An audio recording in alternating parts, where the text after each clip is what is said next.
You melt the ice behind my stone cold eyes. I turn to ashes, but only just sometimes. Inhale your smoke, but you still act surprised. It's not my fault when we end up capsized.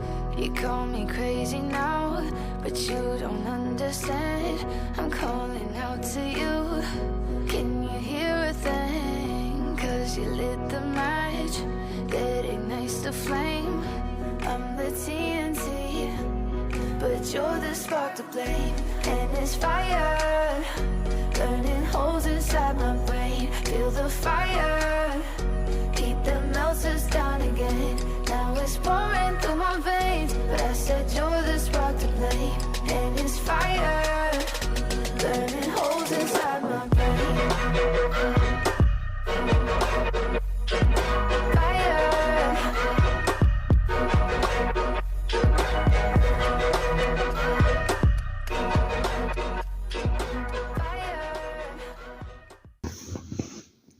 독거 박경희. 알밤을 놓는 순간 밤송이는 하얀 방을 드러냈다. 외로움을 어둠으로 들여놓은 밤송이는 실눈을 뜨는 순간 그 속을 들락거리던 햇빛이 하얗게 쓰러졌다. 내가 미처 손을 댈 수 없었던 그의 방도 꼭 저랬다. 내가 빠져나왔던 자리, 캄캄 아무것도 볼 수 없었던 곳, 말라버린 가죽을 두드리며 둥둥 내 안을 울릴 것 같은 그는 날마다 방에 갇혀 늙어갔다.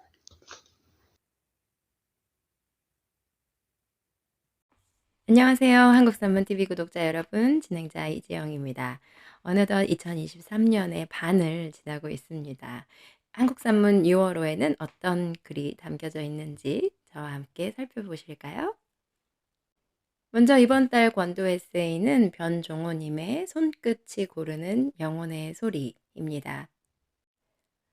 화제 작가 코너에서는 소설가이자 시인인 우한용님을 만나봅니다. 그곳을 담아오다 코너에서는 이탈리아 돌로미티로 함께 떠나봅니다. 저자와 함께 코너에서는 초록불빛 등대 작가 김숙님을 만나봅니다. 이번 6월호 산문로 코너에서는 유성호 교수님의 핑크빛 넘치는 생동감의 언어라는 제목의 글을 만날 수 있습니다.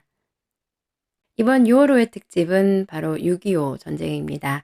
이번 호에는 6.25 전쟁 체험담에 관한 글 6편을 만날 수 있습니다.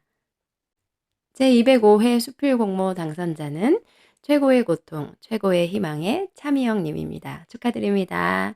끝으로 송경미님의 달콤한 유혹을 작가의 낭독으로 감상하시면서 이번 달의 문을 닫겠습니다. 저는 다음 달 7월에 다시 찾아오겠습니다. 감사합니다. 달콤한 유혹, 송경미. 슬로시티 증도에 왔다.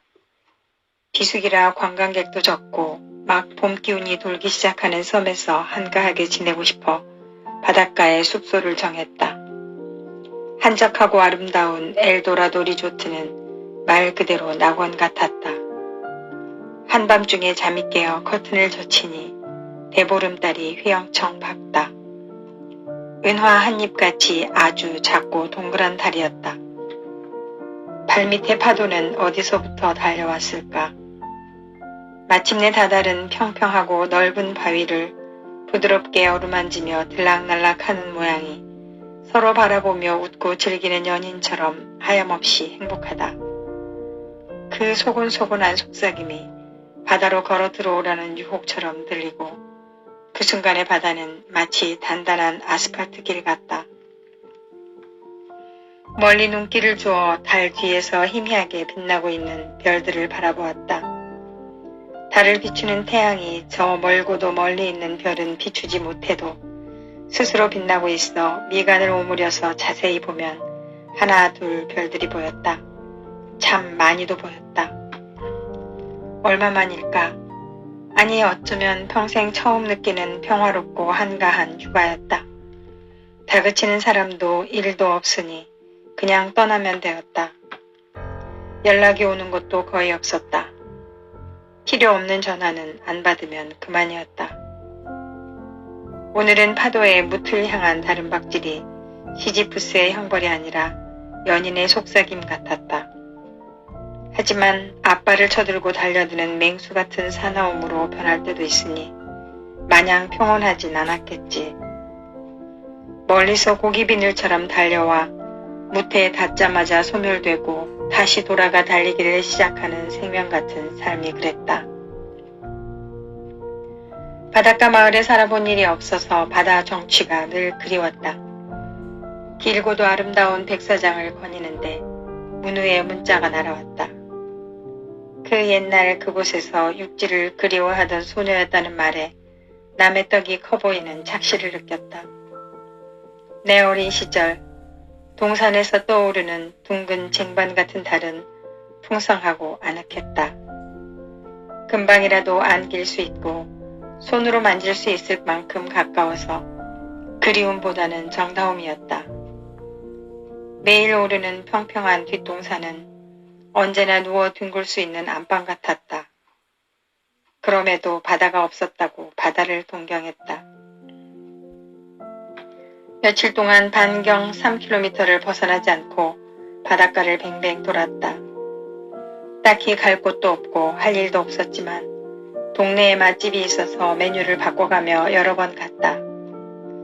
그래도 하루만큼은 의미 있는 일을 해야 하지 않겠느냐는 생각이었을까. 새벽부터 서둘러 대기점도, 소기점도, 소학도, 딴 섬에 조성되어 있는 12사도길을 탐방하기로 했다. 카페리를 타고 섬으로 들어가는 길은 늘 긴장된다. 섬에서 살고 싶다고 하면서도 섬에 갇히는 상황은 두렵다. 이 너르고 너른 바다를 내가 어떻게 하겠는가. 밀물과 썰물을 글자로만 배운 나로서는 시간이 한참이나 남았다는데도 바다 가운데로 놓인 노드길이 잠겨버릴까 걱정이 앞선다. 그런들 뭐 서너 시간 바닷가에 앉아 기다리면 되지라고 생각은 하지만 가슴은 두 방망이질을 한다. 무트로 가는 마지막 배는 오후 5시라 그전에는 꼭 항구로 가서 나가는 배를 타야 한다는 강박이 먼저 왔다. 그런 긴장감은 유유자적 섬을 돌고 돌아 12개의 작은 경당을 음미하며 각 기도처를 세운 작가들의 의도와 주변 경관과 어우러진 풍경을 다 느끼지 못하고 조급하게 만들어버렸다. 대기점도와 소기점도, 소학도는 예전에 바다에 돌을 던져 만들었다는 길 위를 시멘트로 포장한 노두길로 연결되어 있다. 밀물대는 차도 사람도 건너지 못하니 섬 주민이 아니면 꼭 물대를 알고 가야 한다고 주의사항이 붙어 있었다. 썰물대 들어가면 순례에 큰 문제는 없다고 했다. 문제는 딴 섬에 있는 12번째 집, 가로뉴다의 집이었다. 이름 그대로 홀로 아주 작은 섬에 유배되어 있었다. 물이 차오르면 들어가지 못하게 바닷길만 있었다. 우리는 운 좋게 들어갈 수 있었다. 유다는 예수님을 은전 30냥에 팔아넘긴 몹쓸 배신자다. 게다가 죄책감을 못 이겨 자살까지 했으니 더 큰 죄인이다. 단테는 신곡 지옥편 13곡에서 자기 육체에 폭력을 가한 자들을 지옥으로 보냈는데 자살한 사람들은 나무가 되어 숲을 이루고 있다고 했다. 나뭇가지를 꺾거나 잎을 뜯기라도 하면 고함을 지르면서 나도 한때는 사람이었노라며 자비를 베풀라고 고통을 호소한다. 지옥을 묘사한 단테의 갖가지 상상력에 놀라기도 하지만 그의 단호함은 무섭기도 하다. 너의 죄가 그러하니 거기에 계속 있으라고 말하는 것이다. 단테는 자신의 원수들과 세상의 원수들을 모두 지옥으로 보내놓고 절대 석방시키지 않았다. 단테의 말대로라면 유다는 지옥에 영원히 유배되었다. 대신에 자살까지 했으니. 하지만 어떤 사람들은 그가 재정 담당으로 돈이라면 아예 몰라라 하는 예수님을 따라다니느라 매일 돈 걱정을 하다가 유혹을 이기지 못했다고 동정론을 편다. 어쩌면 소크라테스의 아내 크산티페가 악처가 된 이유와도 같다고 할 수 있지 않을까. 아들이 셋이나 있는데 자녀 양육이나 가정 살림은 나 몰라라 하고 아테네의 등예라며 잘못된 길을 가는 아테네 사람들을 깨우치는 일만 하던 사람이었으니 말이다. 게다가 자신보다 훨씬 못한 소피스트들은 가르치는 대가로 큰 돈을 받아가며 떵떵거리고 사는데 희극의 주인공으로나 등장하고 있으니 요강을 던지는 크산티페의 악행을 유발시켰음직하다. 딴 섬에서 유다와 소크라테스를 생각한다. 과연 나는 처음의 소신을 끝까지 지키고 죽음까지도 불사하며 신념대로 살다가 죽을 수 있을까?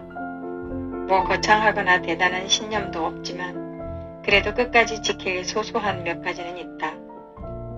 오래된 친구이자 동지이며 평생 곁에 있어준 한 사람을 배신하지 않는 일. 매일 다가오는 일신의 편안함을 위한 수많은 작은 유혹들을 물리치는 일이다. 쉽지만 쉬운 일만도 아니다. 보이지 않아도 숨어서 빛나는 별이 이정표가 되겠지.